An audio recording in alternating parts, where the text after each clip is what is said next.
សម្រាប់វីដេអូនេះមានខ្ញុំនឹងឲ្យបងប្អូនទាំងអស់គ្នាដឹងអំពីកត្តាប្រឈមនៃជំងឺពុកឆ្អឹងចាវីដេអូមុនបងប្អូនបានដឹងអំពី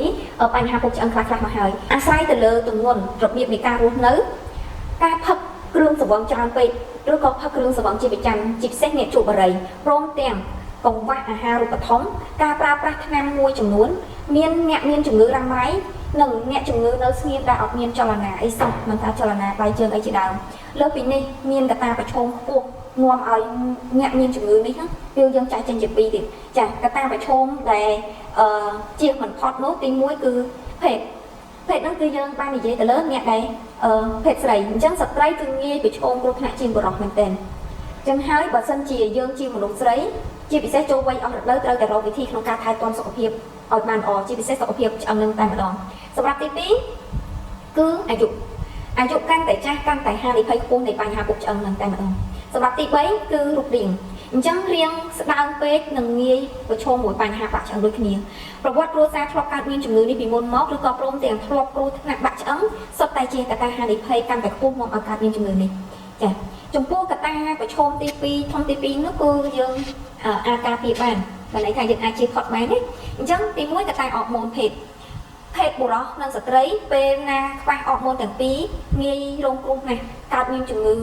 ឃ្លានចំណីចាកើតមានជំងឺមិនឃ្លានចំណីណាអាចព្យាបាលបានអាចដោះស្រាយបានទេបញ្ហានេះទី2គឺកង្វះវីតាមីន D នៅក្នុងចំណីអាហារក៏យើងអាចដោះស្រាយបានដែរទី3គឺអ្នកដែលប្រើប្រាស់ថ្នាំផ្សេងៗក៏អាចដោះស្រាយបានដូចគ្នាហើយទី4គឺមិនសូវមានសកម្មភាពដូចជាមិនហាត់ប្រាណឬក៏របួសឆ្អឹងសម្រាប់នៅលើក្រែរយៈពេលយូរក៏យើងអាចដោះស្រាយបានដូចគ្នាហើយសម្រាប់ទី5គឺអ្នកដែលជួបបារីព្រឹកផឹកស្រាមិនត្រឹមតែមានគ្រោះថ្នាក់ដល់ឆ្អឹងទេសរីរាង្គផ្សេងទៀតក៏អាចមានបញ្ហាដែរដូចជាសួតឬក៏បេះដូងក៏អាចប៉ះពាល់ដូចគ្នាដែរ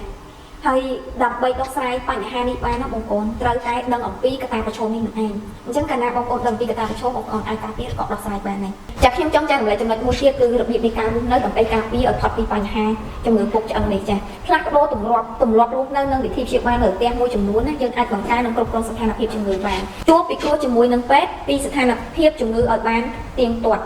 ហើយសម្រាប់ចំណុចទី2ញ៉ាំថ្នាំតាមវិជ្ជាបញ្ជាអត់មានថាញ៉ាំថ្នាំខុសការណែនាំរបស់ពេទ្យហើយញ៉ាំអត់ត្រូវតាមការណែនាំទេសម្រាប់ទី3គឺស្វែងរកការលើកកម្ពស់កាយសម្បត្តិឲ្យបានទៀងទាត់ពីអ្នកឯកទេសហើយសម្រាប់ទី4គឺសំខាន់គឺញ៉ាំអាហារសម្បូរជាកាល់ស្យូមនិងពពួកវីតាមីន B ដូចជាទឹកដោះគោសាច់ត្រីសណ្តែកនិងបន្លែបៃតងជាដើមហើយរឿងដែលត្រូវតែអនុវត្តនោះគឺកុំជក់បារីកុំផឹកស្រាច្រើនពេកព្រោះពេលដែលស្រវឹងអាចឲ្យដួលបាក់ឆ្អឹងឬក៏អ្នកដែលផឹកស្រាជ្រុលពេកគេអាចឲ្យយើងផឹកក្នុងកម្រិតមួយអាចនឹង2កែវក្នុងមួយថ្ងៃគ្រប់គ្រាន់ហើយអញ្ចឹងបើសិនជាយើងផឹកលើសហ្នឹងបានន័យថាយើងប្រឈមមួយបញ្ហាពុកឆ្អឹងហើយបញ្ហាផ្សេងៗទៀតច្រើនខ្លាំងមែនទែនដូច្នេះបើសិនជាមានជាចម្ងល់ឬក៏បញ្ហាចង់សាកសួរបន្ថែមអាចឆាតចូល page ឬក៏ call លេខទូរស័ព្ទនៅលើវីដេអូនេះបាន